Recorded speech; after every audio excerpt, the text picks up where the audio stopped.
Amados, bom dia, queridos.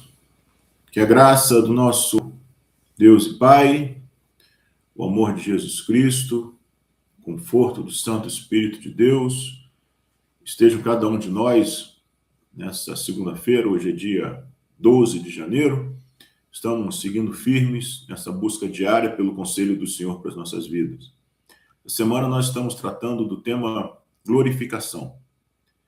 Esse tema, queridos, apesar de ser algo que só vai se concretizar na eternidade, quando nós partirmos dessa vida, ele se torna muito presente e real no nosso dia a dia.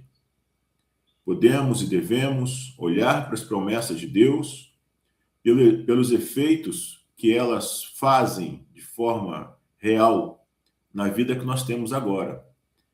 Essa é a diferença das promessas que Deus faz na sua palavra e outras tantas promessas que existem por aí. Que o mundo oferece de forma falsa, pessoas. Então, nós precisamos olhar para a palavra de Deus com essa perspectiva, como algo que realmente vai se concretizar na nossa vida. Se nós olharmos para a nossa vida hoje, nós vamos ver que muitos dos sentimentos, aflições que nós temos, preocupações, elas são oriundas de falsas esperanças.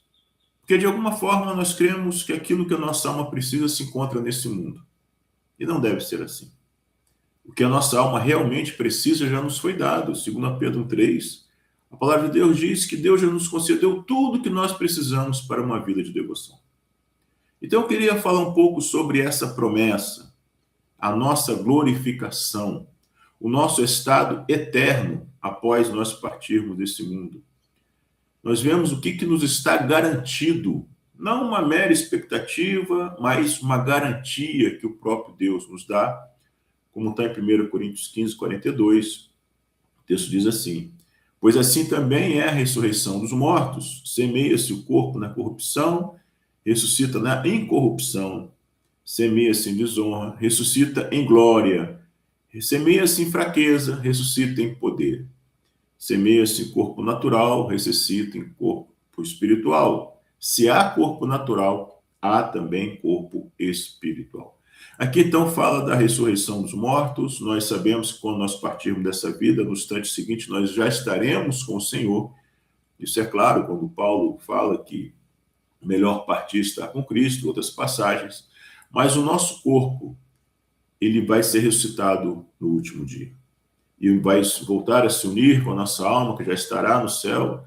Então nós viveremos com um corpo semelhante ao corpo de Cristo por toda a eternidade. É disso que se trata a nossa glorificação, que é a vitória final, derradeira, sobre todo o mal que o pecado trouxe à nossa existência. A nossa glorificação, querido, essa esperança, ela não faz muito sentido para nós se nós a considerarmos apenas como algo distante, como algo que possivelmente possa acontecer. Não foi para isso que Deus nos deu as suas promessas. Ele nos deu as suas promessas para que essas promessas nos governem hoje. Veja, 1 Pedro 3,2 diz assim: amados, agora sabemos que somos filhos de Deus, mas ainda não se manifestou o que haveremos de ser. Sabemos que quando ele se manifestar, seremos semelhantes a ele, porque haveremos de vê-lo como ele é. Veja o versículo 3, 1 João 3,3. E todo que tem essa esperança nele purifica a si mesmo, assim como ele é puro. Veja que aqui nós temos uma relação direta entre a glória do porvir, entre essa promessa que será cumprida. Veja, sabemos que quando ele se manifestar, quando ele vier na sua segunda vinda, nós seremos semelhantes a ele, nós seremos transformados à semelhança total de Cristo. Nós teremos o mesmo tipo de corpo que Cristo tem hoje. Isso é uma obra que ele mesmo nos dá. Filipenses 3:20, 3:21, diz assim, que ele tomará o nosso frágil corpo mortal e o transformará num corpo glorioso como o dele, usando o mesmo poder com o qual submeterá todas as coisas sob o seu domínio.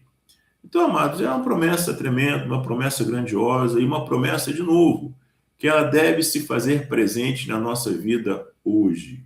Ela deve nos governar. Ela deve nos impedir que nós coloquemos as nossas esperanças em outras coisas. Podemos desejar outras coisas, não é pecado ter outros desejos, mas esses desejos não podem te governar, desde que não sejam desejos pecaminosos e egoístas, claro. Você deseja ter um bom casamento, você deseja ser um bom pai, uma boa mãe, deseja um bom emprego, um bom conforto para sua família, glória a Deus por isso, lute por isso, trabalhe por isso, se esforce para isso, mas não deixe que esse seja o seu principal desejo. O nosso principal desejo deve ser ter um relacionamento real, concreto e transformador com Jesus Cristo, porque a partir desse relacionamento nós seremos bons profissionais, bons pais, boas mães, bons filhos, etc. E esse deve ser o nosso real desejo, porque é o único desejo que vai se concretizar agora e por toda a eternidade. Essa deve ser a nossa esperança. Hebreus 6,19 diz assim: temos esta esperança por âncora da alma. Essa esperança é exatamente isso, sim, queridos, nós estamos colocando. A esperança de nós termos uma vida eterna com Jesus, estarmos eternamente com Ele, o nosso estado final glorificado. 1 Tessalonicenses 4,17 fala sobre isso. Então, essa esperança que deve servir como âncora para a nossa alma, e ela é segura e firme. Então, amados, nós temos essa escolha a fazer. Nós precisamos tomar decisões. Aonde nós vamos colocar a nossa esperança?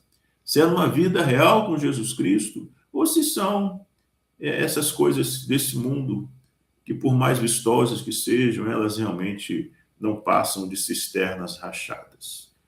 Como Jeremias fala, é uma cisterna rota, uma cisterna que não consegue conter a água. Então devemos olhar, queridos, olhar para o nosso coração, porque é no nosso coração que a esperança trabalha. Veja que o nosso coração, quando nós falamos em coração espiritual, nós já temos trabalhado com a igreja, que nós temos essas três dimensões, aquilo que nós pensamos, o que nós sentimos e como nós agimos, que é o nosso conhecimento, a nossa mente, a nossa imaginação, os nossos sentimentos, nossos afetos, a nossa vontade, nosso ato deliberado de realizar coisas. Essas três dimensões compõem o nosso coração, e o alimento para essas coisas está na palavra. É a fé que renova a nossa mente. É a esperança que trabalha os nossos afetos.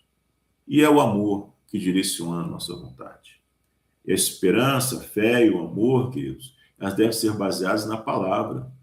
Devemos ter esperança, como nós temos colocado aqui, numa vida real e eterna com Jesus Cristo.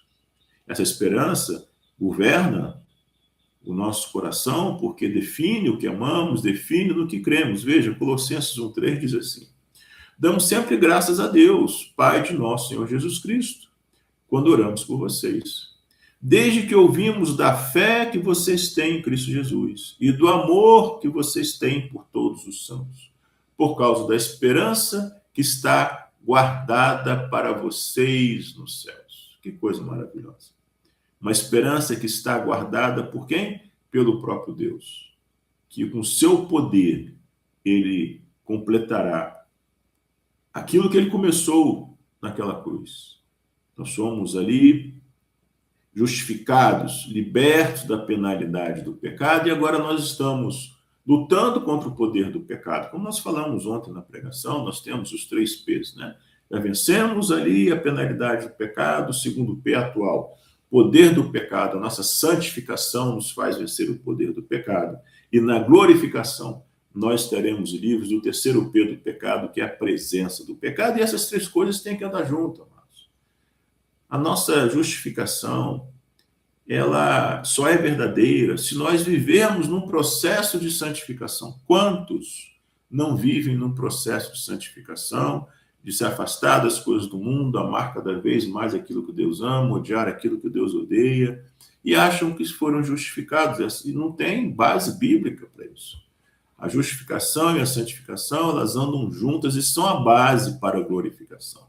Essas 3 coisas, elas estão todo o tempo juntas e devem caminhar juntas no nosso coração, na nossa vida. Então, que essa semana você possa calibrar a sua esperança. Vamos orar, vamos pedir que Deus mesmo mostre o nosso coração onde nós temos colocado a nossa esperança, porque a nossa esperança vai nos governar, vai nos direcionar. Se eu coloco uma esperança no dinheiro, em realizações, em relacionamentos, em projetos, quer dizer, de novo, essas coisas não são pecaminosas. Eu posso desejar, só que esse desejo não pode me governar. O que deve me governar é uma vida real com Jesus Cristo, um relacionamento vivo, transformador, e essa esperança de que um dia nós estaremos com Ele por toda a eternidade. Essa deve ser a esperança daquele que se identifica como discípulo de Cristo. Então vamos orar, queridos, e vamos calibrar, vamos olhar onde nós temos colocado a nossa esperança, o que nós temos amado, no que nós temos crido, e vamos viver como filhos de Deus. Aqueles que foram adotados como seus filhos e que estarão com Jesus Cristo por toda a eternidade. Amém? Vamos orar.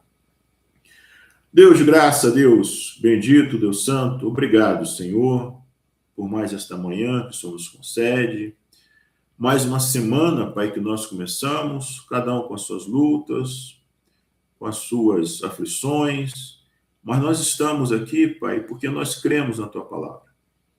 E que o Teu Santo Espírito, Deus, possa fortalecer a nossa esperança nessa eternidade com o Senhor. Seja essa esperança real, verdadeira, Pai, que todos nós temos, porque o Senhor nos prometeu, de que nós teremos um corpo glorificado, que nós teremos uma vida eterna, estaremos para sempre com Jesus Cristo.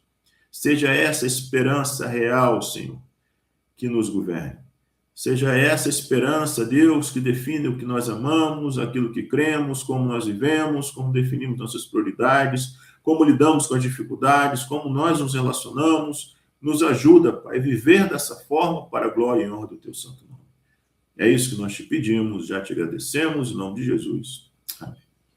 Amém, amados? Então, amanhã, se essa esperança não se concretizar, ou seja, se Jesus não voltar, nós estaremos aqui para a glória dele. Amém, queridos?